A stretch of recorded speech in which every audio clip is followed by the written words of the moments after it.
Why are watch brands raising their prices? This is something that's actually happening. It's not subtle. The Omega Seamaster Diver 300M on bracelet, well, the re-release, the new one, came out in 2018, and at that time it cost $4,850. Today, that same watch costs $6,700. That's a 40% increase in about 8 years. Now, the Tudor Black Bay 58 cost $3,500 in 2018, and today it costs $4,700, about a 30% increase in the same amount of time. Tudor actually has had multiple rounds of increases throughout 2025 and another increase in 2026, all of these increases roughly averaging about 7.4%. So they're actually accelerating the rate at which they're increasing prices. So what prompted this? Why are all these watch brands increasing how much their base costs are for their watch without ostensibly improving the product? Now, some of this is obviously inflation, Swiss wages increasing, the Swiss franc being very strong, materials, tariffs, etc. But also the brands are deliberately moving up market. Chrono24 explicitly has described Omega's price increases as a strategy to position itself above market as higher. So why would a watch company voluntarily make its products less competitive in the market? Let's figure it out. Oh yeah. So before we talk about the strategy itself, we need to talk about what led up to it. And there's a very simple answer here. It's Christopher Ward. Now, Christopher Ward was founded in 2004, and their first watches launched online in 2005. Now, they were one of the first serious modern watch brands built entirely around a direct-to-consumer model. And this was a very unusual model for the time because websites were pretty new.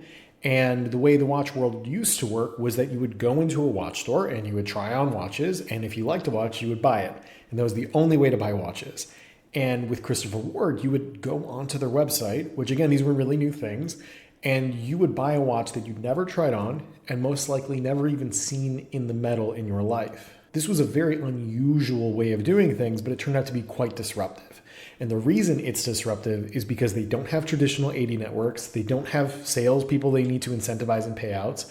There's no or less physical retail and traditional marketing overhead, and they don't have to pay for celebrity sponsorships. So basically, more of the customer's purchase price of the watch could go into the watch itself instead of paying for Timothée Chalamet's next date with Zendaya. And that is how you pronounce it. So this took a long time to gain steam, but it paved the way for a lot of microbrands.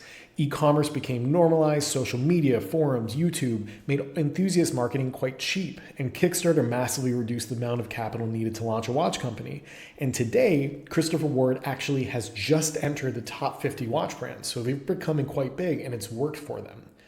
Now, this isn't Christopher Ward itself, because if they didn't come along, someone else would have. If the Wright brothers didn't make their first flight in 1903, the thing is that nothing would be different today because there were so many people around that time that made their own first flight independently that the world would be exactly the same. And Christopher Ward is the same thing. So they proved that the model worked, and that's what mattered. And today, microbrands are getting very good. How good are they getting, you ask? Well, I would highly recommend you check out things like Formex, which is a Kickstarter brand, believe it or not, Henry Archer, Maine, Yema. There are actually too many to list at this point where if you pick up those watches and you feel them, they feel like luxury watches. The bracelets aren't rattly like that Seiko that you got back in the day. They look and feel like a $5,000, sometimes higher watch. And they're not just winning on specs, they're also winning on design, right? Some of these watches are thin and they're beautiful and they're unlike anything that you've actually ever seen before. I would highly recommend going and buying maybe one of these used for a few $100 and just getting a feel for it and comparing them to a luxury watch that maybe you own or maybe that you've picked up in an AD. Then there are things like Addie's Dive, the absolute, I'm going to call them lowest end watches, but that is pejorative and it's not my intent to be so, that they are making essentially homage watches that are meant to look like high-end watches, and the quality is astounding, frankly. It's not on par with a $10,000 Rolex, but it definitely is giving you 90 to 95% of the watch for maybe 1/30th the amount of money. And so what we're seeing across the microbrand space is that the quality is on par, if not better than luxury brand quality, as their margins aren't compromised by the showrooms, the sponsorships, the ADs, everything that we talked about before. And weirdly, they actually have a lower manufacturing bar as well, where it is kind of unspokenly okay if you make your microbrand watch in China as long as the final product is very good. Whereas Swiss brands are scrutinized so heavily. Demand is high. Mr. Jones alone, which makes kind of joke watches that are so fun and so playful and so wonderful, has a run rate of about 800,000 branded searches alone per year on Google. My personal estimate is that the microbrand watch space consumption is growing at a run rate of about 15% year over year minimum, with at least 1,000 established microbrands in place. So why are these watch brands all raising prices? If the lower end of market is becoming more competitive and better things are there, why would you raise prices on your same watches and make them less competitive with these awesome microbrands that are coming for your lunch? I've got two words there, and it's corporate governance. Pretend you're a CEO. CEOs operate a little bit differently than you think they do, maybe in the movies or something like that. CEOs report to boards generally, and generally those boards are run by investors, they're run by private equity firms, they're run by whatever. And you actually run the companies as the CEO, but only to an extent, because you can be fired at any point with a simple democratic majority of board members. So you have a responsibility, and the responsibility is that every single quarter, every time you meet for a board meeting, the numbers have to go up. So at a board meeting, one of three things are going to happen. Either you report higher numbers, you come up with a plan and present that to have higher numbers in the future, or the board comes up with a plan for higher numbers, which is them deciding to take you out and replace you with a different CEO. Oh God, I gotta stop. Hold on. She says she's gonna take the house and the kids and the watches unless you, the person watching, subscribe right now. Please subscribe. All right, let's go. Now combine that with the post-COVID monetary policies creating a crazy market dynamic that caused virtually all Swiss watch brands to grow intensely. And since then, what we've seen is we've actually seen upmarket brands continue to grow. The Rolex, the Cartiers, the APs of the world, where others have actually stagnated or even fallen since. And the deciding delimiting factor there seems to be about exclusivity. If you can wall something off in your brand, if you can not give it up so easily, if you can go up market, you will get more business as time goes on as a watch brand. And so if you're Rolex or AP or Cartier, you have a pretty easy board meeting. You show up, you present the good numbers, you get a pat on the back, and they say, great job, continue doing whatever it is you're doing. It seems to be working. Now, if you're Omega or Longines, it is a very hard board meeting.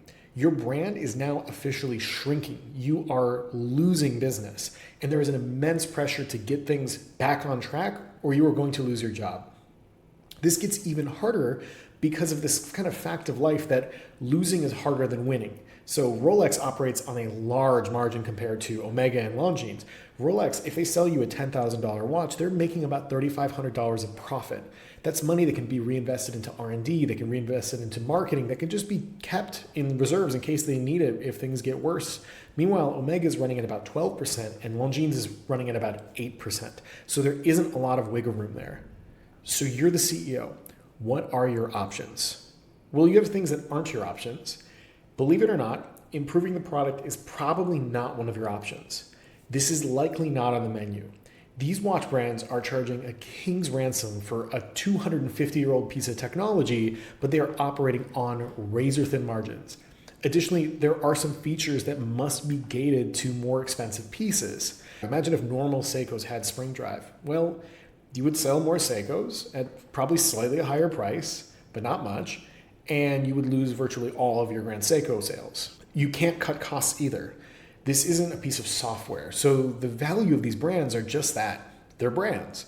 The moment you start laying people off or skimping on your partnerships, you lose distribution and you are seen as a dying brand. And even if there's a whiff of you outsourcing to China, you lose that Swiss credibility immediately that you've had for, in some cases, hundreds of years. So you have two options as the CEO of this brand. You can move down market, and you can build entry-level watches very well, and you can clean up the value-focused crowd. You will see a large lift, and you'll sell a lot of watches, and your overall revenue will go up.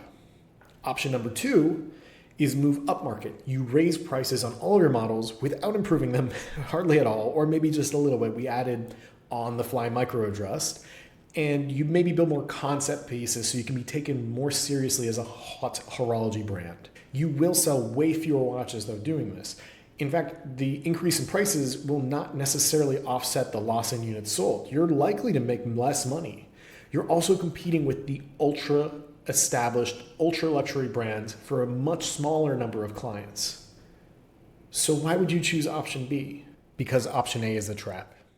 Moving down market is essentially cashing in your brand value.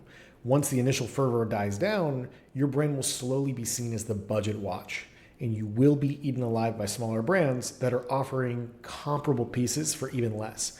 This might sound odd, but it's absolutely happening. Seiko is pretty hard because they report Seiko as one instead of Grand Seiko and Seiko, but using their press releases, I've been able to kind of triangulate it, and what we're seeing right now is that Grand Seiko is growing at about 3 times the rate of Seiko itself, minus the Grand Seiko. And what you're seeing is that lower end brands are receiving only a sliver of the lower end market growth right now. And this is going to happen to Longines. Longines is moving down market. They're making more enthusiast-focused pieces, and they will just be seen as the budget brand.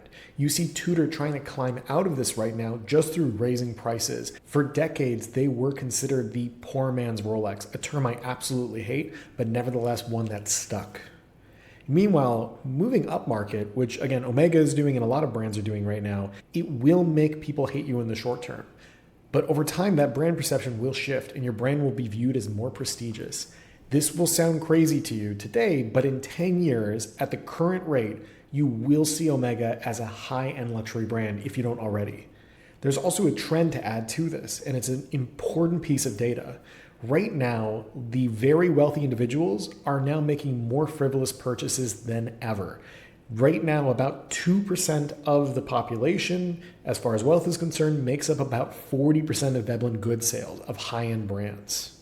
So as someone who has served as a C-suite officer, who's reported to boards, who's been on a board, this all comes down to a simple question. What do you feel like your job security is as the CEO of Omega? Or perhaps your owners will choose for you, as both Longines and Omega are owned by the same company and they're being pushed into different strategies right now. Going down market is a very short-term focused play. You will get huge increases in the numbers and big performance-based payouts, and then you peace out and leave before the brand comes crashing down. This is where I'd make an analogy to Chipotle's ex-CEO. He really improved the financials of the company and the stock soared, but people who went there were having a horrible time. They were saying that, the brand was skimping and that they weren't getting full portions and the quality was getting worse. And just after he left and went to Starbucks, we saw the stock just absolutely start to crumble. I'm not saying Longines is making bad watches. I am just saying that the brand perception is a very lagging indicator of what they're actually doing today. So what would I do if I was the CEO of Omega?